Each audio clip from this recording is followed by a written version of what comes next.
The Lion Shares, a Lion Loop production. Tonight's episode, the most famous fisherman of our time. Here's your host. The most famous fisherman of our time. Come on, Josh. Grab your pole and let's head out to the lake. I can feel it. Today's going to be a great day for fishing. I've heard statements like this from my cousin many times.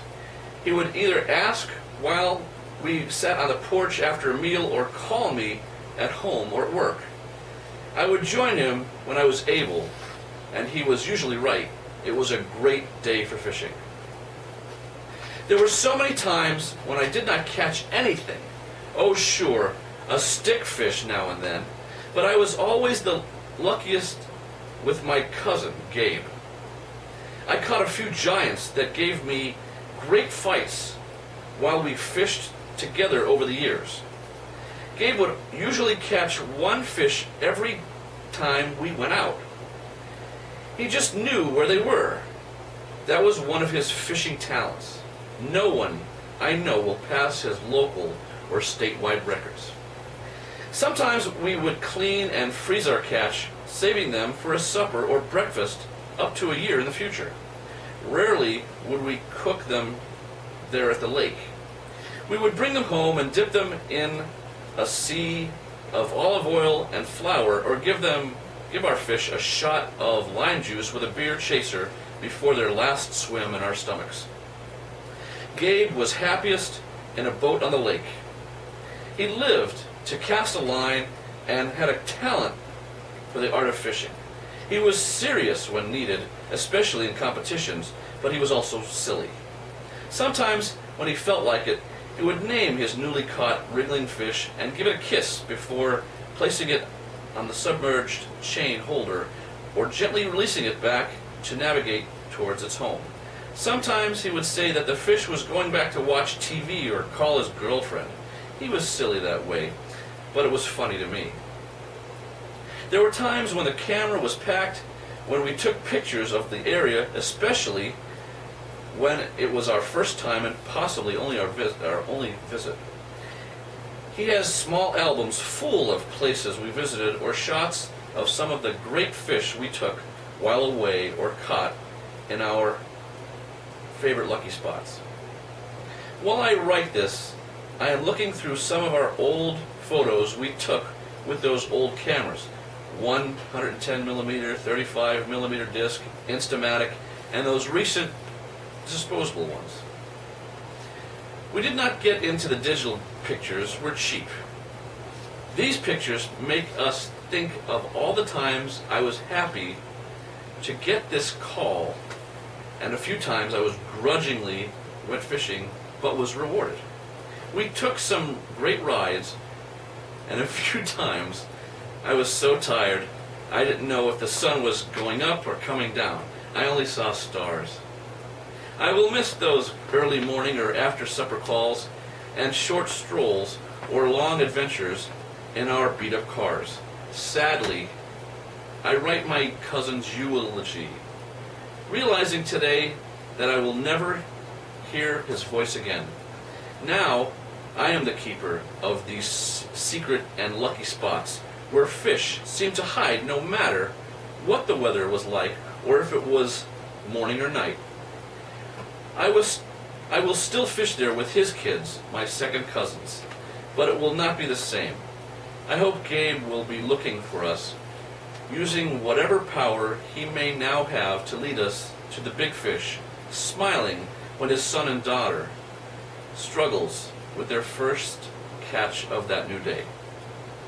Gabe appreciated life, liked being in the outdoors, but really loved to fish. He wasn't always talented, but learned and remembered quickly and was always lucky. His dad and our grandfather would take us fishing at least once every month, even ice fishing. We would go about once a week or more when school was out. Gabe and I would go more often when we were older. One of the first times I saw that my cousin had real talent was in our first tournament. When Gabe was 12 and I was 15, we entered our first out-of-state fishing tournament. We traveled with our grandfather about 485 miles from Make-Do, Maine to Cranberry, New York in the Adirondacks. It was the 73rd annual Little Adventurer Lake Trout and Bass Tournament. We always hated that name. We were adventurers, but not little anymore. The entry fee was $25, but the winners would get $500 and new equipment and be eligible for other regional competitions. Gabe fished well that day, and despite a minor snag from a punk kid we had met up with a few times. The weather was great for the 6 a.m. start. Gabe and I shared the motorized boat and already knew what choice shallows we would try. We had studied the lake the night before, and seeing a large map helped too. Though he was 12, he had a natural feel for where to search for fish. He must have remembered a lot of trade. Inside hints his father and Pop would tell him when I would not be paying as close attention. Each team would have to catch 4 fish minimum per day, and the weights were recorded. Team with the most weight caught won. It was a fair competition because it was double elimination. We could all fish for 2 days at least and still be in contention if we only got 3 really nice fish one of those days. We could fish all day or pack it in when we landed 4 or 5 whoppers. Of course, we stayed out till we got cold and could not see to cast. We did well that weekend. The weather held and we shook off our tiredness after the first hit, and after the breakfast gave us our needed energy. We only ate some and took the rest to eat before lunch. I figured that if we ate a lot, we would get tired again. Our plan worked as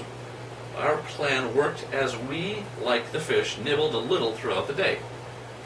We preferred to stay away from the others and got mad when interlopers would try to tangle our lines with theirs. We thought they were spies and knew they were trying to steal our fish. We were followed by this punk and his dad here and there the entire weekend. I never got his name, but recognized the metallic paint on his dad's speedboat. They were out of Vermont and would fish on Lake Champlain. That's one we never hit. Too cold. We started calling it Lake Lame Champ.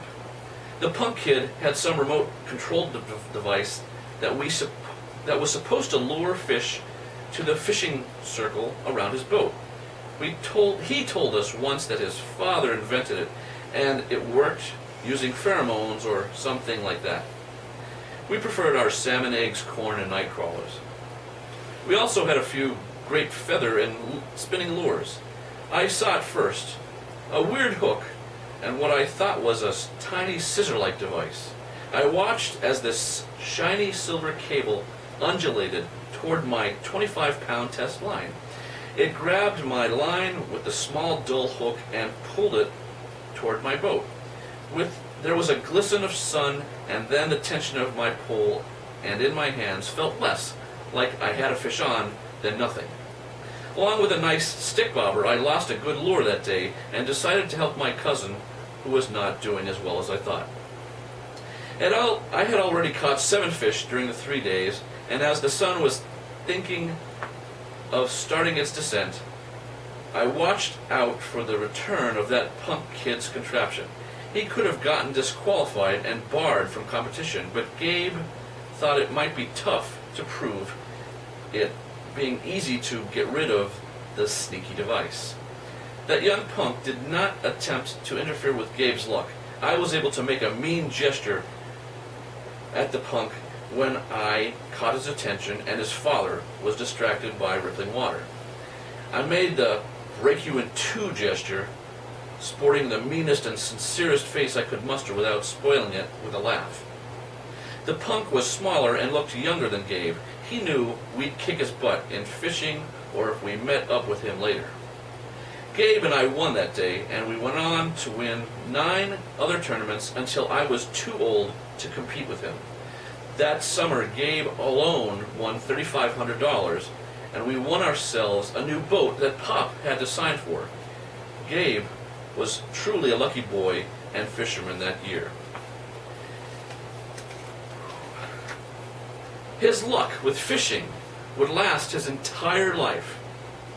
He started practicing almost every day and would try to fish at least once a week, even when school was in and during the winter. If I recall, Gabe won about 57 tournaments, dozens of pulls and tackle boxes, and a wicked fast-looking speedboat with a big engine and green and blue metallic paint job, better than that crap boat of that old punk and his dad. Gabe earned over $500,000 in almost 35 years, probably a little more I do not know about. Gabe and I stayed in contact after I went to college and moved away. We would go fishing a few times a year. I got married, but it did not last. But I was happy with my job and girlfriend. I thought about joining the military, but decided that was not the life for me. Gabe, however, did join the Army and served 2 times in a far-off land in the Middle East, where there was no action, not nearby, waiting for the action to come to him. He wrote me one time after he was able to go fishing over there. His company commander insisted Gabe show off his skills. It was good to be in the reserves. Gabe sent a picture of a bony fish he caught. He told me when he got back that he would have not taken the chance to eat that beautiful fish. Gabe went to college and did his 2-year degree and got his 2-year degree, but was happy just fishing and working at the sporting goods store. He was approached by rod and reel companies and did test a few of them, keeping the prototype as payment. He eventually had enough fishing supplies that he would give some away to needy boys and girls in our area. He also would teach kids and anyone who wanted to learn how to be a better fisherman. He said his borrowed philosophy was, take someone fishing and they eat for the day and get a tan. Teach someone how to fish and they will eat for a lifetime and you will always get a free beer or two. As you can imagine, he became quite well known in our area and appeared several times on the local sports and outdoor shows. His picture also appeared in several international magazines, especially when he was younger. I joined him once on the cover and 2 times on the local TV show the summer we won all those tournaments. I would never be as famous as my cousin, and I was happy with that. Several years ago, Gabe was diagnosed with cancer. He fought it a long time and only tired a bit, especially with these new meds. He still would drag me out fishing, and his kids made sure he went often. One of the last trips we took was to Lake Lamechamp. I thought he would never go there.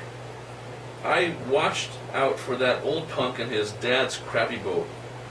Gabe let his son rev up the engine, and the boat's defiant roar echoed in the surrounding hills. Hopefully, the fish in the lake were deaf that day. We were lucky, but I walked away the winner of our little competition, outdoing the all-time champion by a few inches and a pound or 2. He looked a little tired that morning, but sparked up with renewed energy as we each landed a largemouth bass and a slew of panfish. That day, we did cook our fish at the campsite, saving a few for breakfast another day. Trout or bass and eggs, you gotta try it. Sadly, Gabe died a few days ago after a cold night of fishing last week sometime. I was not able to go fishing with him as I live in Connecticut. He decided to relax out there in his sporty boat after enduring weeks of treatment. He felt he deserved to do a bit of fishing. I can hear him now as I write this. Come on, Josh! Grab your pole and a few beers and meet me at the lake. I'll always remember him and our times out in the boat, the sun on our backs and poles nearby, waiting for the bobbers to head toward the fish's home. Maybe he watches now, down from heaven, happy he could get in one last cast. Thank you, Dad, Pop, and Gabe, for teaching me about fishing and taking me on the lake. Original story stories by Charles A. Mazzarella. Technical support from Matthew J. Tracy. A Lion Loop production. Stay tuned for another episode of The Lion Shares.